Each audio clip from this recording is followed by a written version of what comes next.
had you planned to build or had a budget of 5 million, and then during building, you realize that the budget has gone overboard, you're now at 8 million and you're halfway done.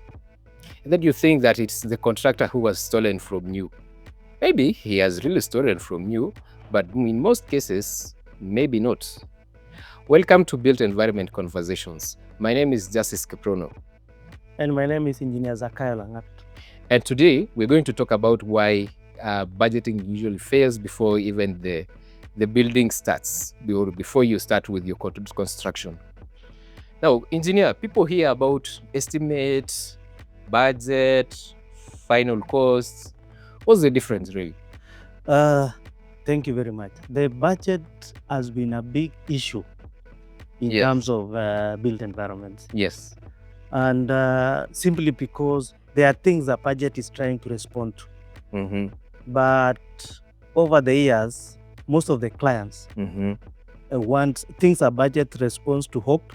Like, I hope that this will be enough for me to build a house. Yes, yes. Or he has seen something which is so vibing, it's very nice in social media, and hope that his budget will deliver such a quality work to whatever he intends to build. And I download key to Pinterest. Yeah, sometimes you talk to a friend, he sends you a WhatsApp estimate, and you believe that will give you what you want in terms of construction.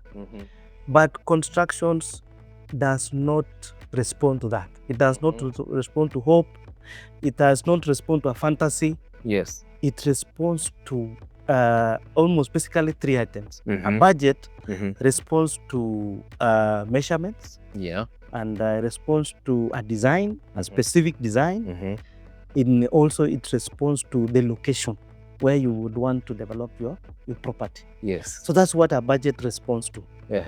Now, when you're looking forward to a budget which can respond to those realities, there are three steps that you take, even in terms of design and in terms of planning. Yeah. One is an estimate. Yes.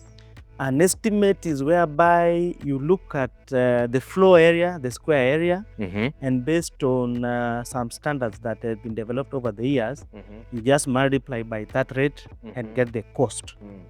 That is basically a rough estimate.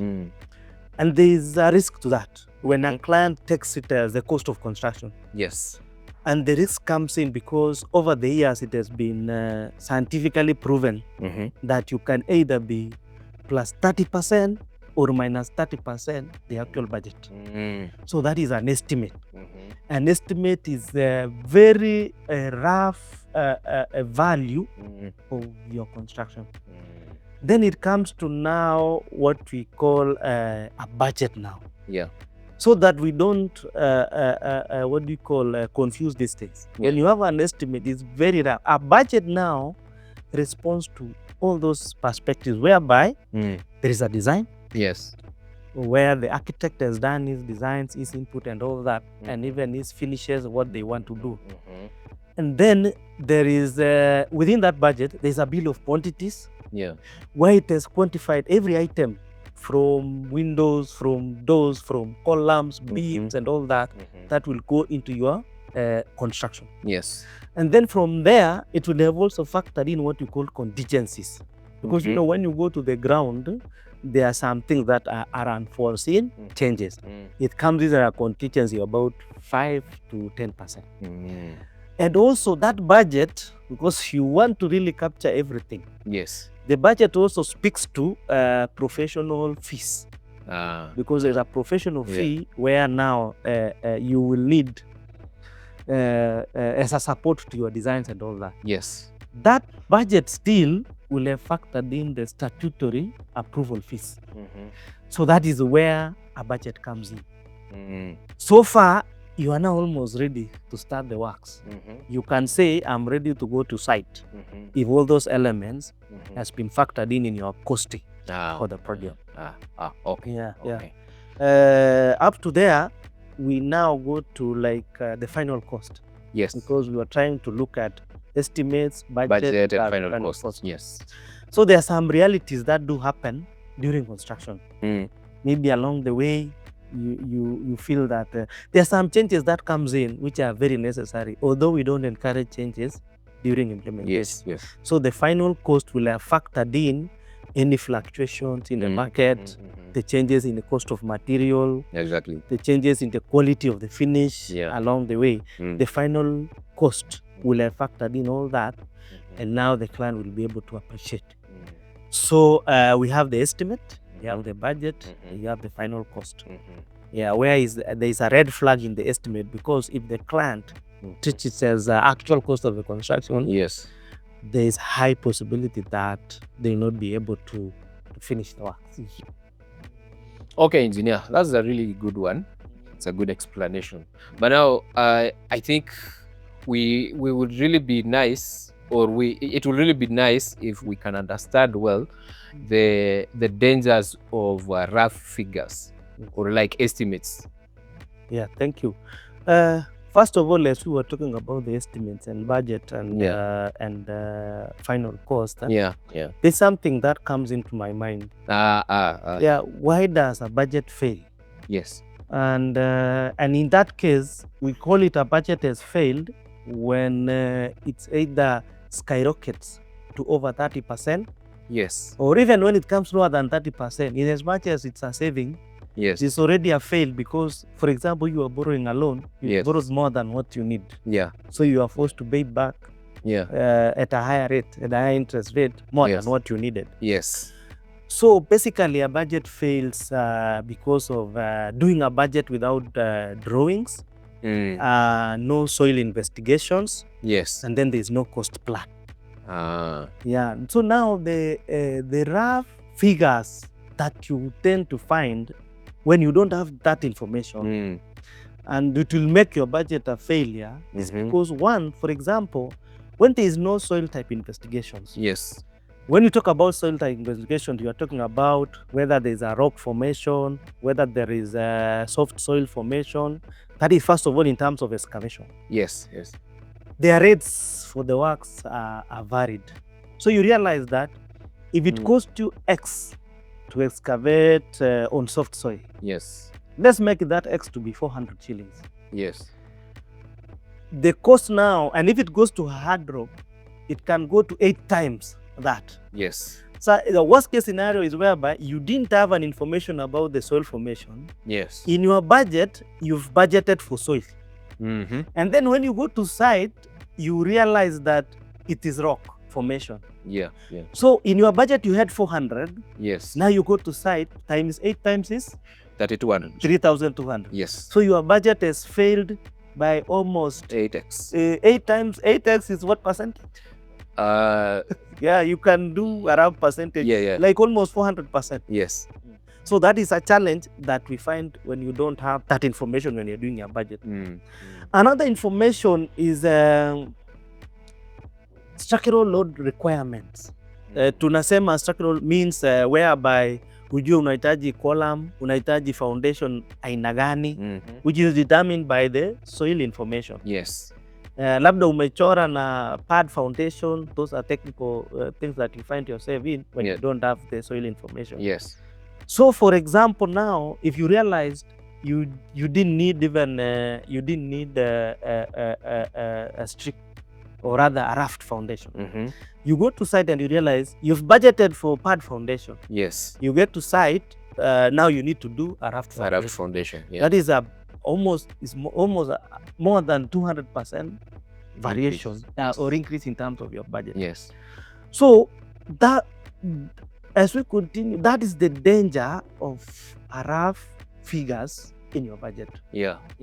Now go ahead, proceed again with, say for example, architectural finishes. The architect has said that it has been noted that within the architectural finishes, depending on what quality you've done, yes, that budget under that finish can even rise even beyond 200%, depending on what you had in mind. Yes. On what to implement, and what actually you decide to use. Yes. Or rather, what the design now brings into the. Yeah. So those are more like challenges that we get, and even the location. You've done a rough estimate or rough figures based on Nairobi. Yeah. And you want to build it in the upcountry. Yeah. The figures of building within Nairobi setup, because of cost of labor and all that, is higher. Yeah, sure. You want to do this in the village. Yes, you might think it is a saving. Yeah.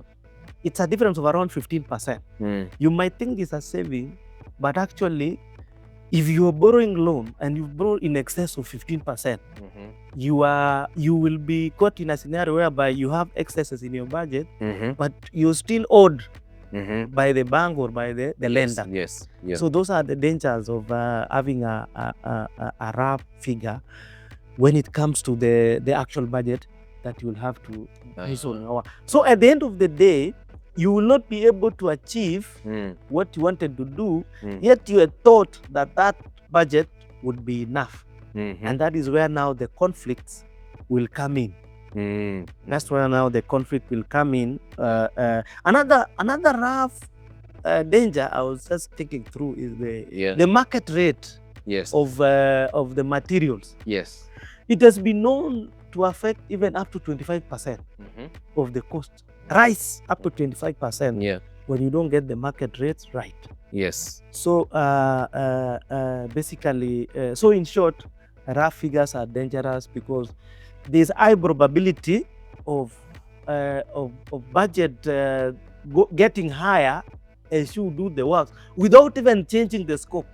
Hiyo hata hujabadilisha scope, umeamua tu kwenda na hiyo budget na ukaenda kufanya nayo kazi. Yes. Haujabadilisha scope, you've not changed what you intended to do, but the actual cost of the work is higher by not less than 20%. Yeah. So that's, that's good. I think also I may add by saying that it happens that there is inflation. The dollar maybe in December was around 130, and then you go to September the following year and it's at 132. And you started that building thinking that it will cost you, the cost of materials will cost maybe 3 million. But now the dollar has gone higher, meaning you're going to spend maybe 10% more. So you're going to spend like 3.3 million. That is the danger of just having an estimate without even knowing the time you're going to use to finish that project.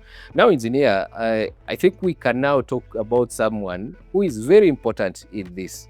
It's called a quantity surveyor. Who is a quantity surveyor? Quantity surveyor, we are trying to give solutions to all these challenges. In as much as we have highlighted the dangers, there is always a solution. Yes. In terms of engineered solutions, that is why engineers comes in, that's why a quantity surveyor comes in, an architect comes in, because we've seen the dangers of having a rough estimate based on actually an input by a profession. Like, for example, if it's about soil classifications and the foundation works, we have a geotechnical expert who would have given us an information prior to budgeting. Yes. In terms of structural system, we have a structural engineer who would have given us an information prior to budgeting. Yes. We have an architect who would have closed the designs plus the probable finishes, which would have informed our budget prior to budgeting. Now we have a quantity surveyor who is the doctor. He converts the design to something called cost intelligence. Yes. Yeah. Yes. Every design, kila design ambayo mtu una design inafaa kuwa na akili ya budget. Yes. Yani design ukifanya inafaa kuwa na akili yake ya bei yake. Yes. And the person who does that is the QS. Yes. Quantity surveyor now brings out that project intelligence. And this intelligence comes in this way. A quantity surveyor is able to test the materials costs based on the design. And he tests and give you all the probable figures. When you use this material, this budget comes to this. When you use this material, this budget comes to this. When you use this material, this budget comes to that. Yes. That alone is giving you what we call an intelligent design to the cost. Another thing which QS does, Quantity Surveyor, wakati amesha kupea budget, kuna mahali pesa yako unaona itakufikisha. When you've done that budget, you know somewhere there's a place where the client, as a client, you think that okay, this project is equal to X amount, but I have 0.5X available. QS now will scope the work for you. He will now break it down, the works, to how far that 0.5X you have will take you to. Yes. That is what a quantity surveyor is. We're trying to make this understandable so that at least we see how the advantages that we'll have in ensuring that our budget is very informative. Yes. Another thing this quantity surveyor does is that after giving you all that, during construction, he can actually give you a plan of cash flow. Because in as much as a budget is this amount, kama budget yako ni 5 million or end either way, you may not be having that 5 million at hand. So the QS will help you to have a cash flow plan. Yes. Which will help you to run through the construction phase without any delay and without missing the milestones. Another aspect now where, so that you avoid this issue of saying the contractor ate my money or what, the QS will be valuing the works that the contractor has done. And advise you as a client. Once he has the value ya hiyo kazi ambayo contractor amefanya, atarudi kwako client akuambie, huyu contractor amefanya hii kazi hadi hapa. Hii ndio pesa yake unahitaji kufanya nini? Kumlipa. So there is nowhere you will live in that is a confident. So your construction continues being intelligent up to cost intelligent up to completion. Any alterations, variations, omissions, QS will do all the necessary summations and keeps the client informed in every step to help in decision making. So basically that is and more, because they even evaluate tenders when you are sourcing for a contractor. They can evaluate for you the tenders and make informed decision when appointing a contractor, because he can analyze and tells you why this tender is cheap, why this tender is this way, why should we go with this one. So from the word go, you start the construction, the building, or the whatever you want to build on a informed plate. And we avoid, now even that will help in arresting any alterations, any variations along the way. Or even if those variations will be necessary, it will inform the costing in a neat and clear way. Actually, clients usually think that like a quantity surveyor is not really needed.